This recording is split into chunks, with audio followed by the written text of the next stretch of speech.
I was reading this morning about BirdLife International. It's like in more than 100 countries, and it's like with 4,000 employees and more than 2.5 million donors. So how is your day? How is practicing BirdLife in worldwide? So BirdLife is a little bit of a different animal in the conservation world because we're a family of 115 conservation organizations, but all coming under one single strategy. So it is, every day is very different. I wake up and I am dealing with an issue in Asia with hornbills, and then I go to bed with a problem in the Americas and the flyways. The magical thing about all of this is that birds unite us. We are using birds as the ambassadors of nature. We are all trying to make the planet a better place for all of us now and in the future. But we use birds because firstly they are wandering people, but also they are the most studied group of animals in the planet.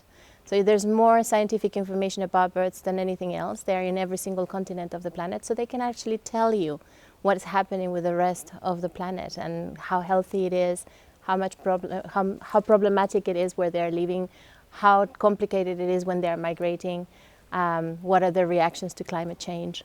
So birds are a perfect entry to truly tackle the issue of nature loss around the planet. So you mean like from another perspective, like having the same purpose beats every single difference worldwide? Absolutely, and I think that it's one of those elements that it's helping us unifying the planet, regardless of what our culture, what our language, where are we coming from. Birds know no borders, so we should also try to understand that this is one single planet and we need to work together.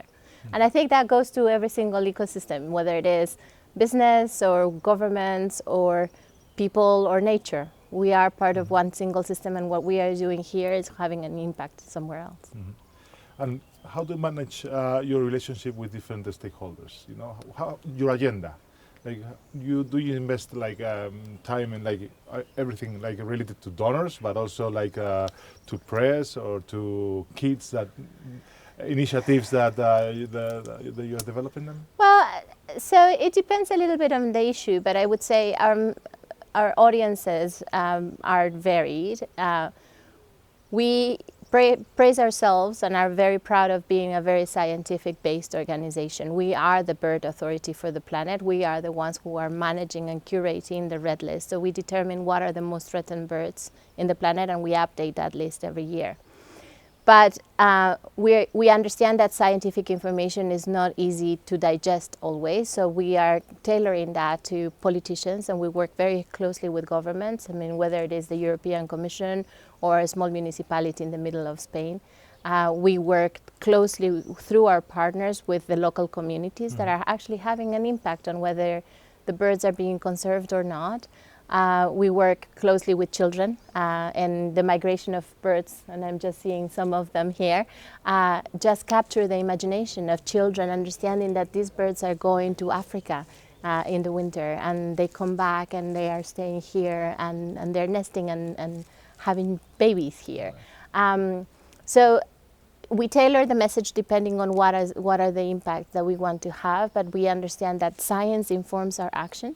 And with that information, we explain that to politicians so we can have legislation. We work with local communities so we can have solutions, and we work with the younger generation so we can have a future.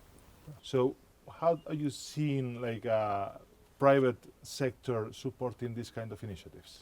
I think it's fascinating to see that the private sector is realizing that the environment and sustainability are part of their business. And it's no longer just the corporate social responsibility on the sides and the margins, kind of like almost an afterthought, but rather is mainstreamed in the business. And that the more that we actually incorporate sustainability and environmental issues and concerns, the more competitive you're going to be in the future. I think that society is demanding that. I think consumers are asking for a greater responsibility and more mainstreaming. And it's just exciting to see all of these companies just looking for those opportunities of integrating environmental practices in their systems throughout the supply chain. All right, perfect. Well, thank you very much, Patricia, for having you here, and hope to see you again in any other country defeating BirdLife. Thank you so much for having me. Thank you.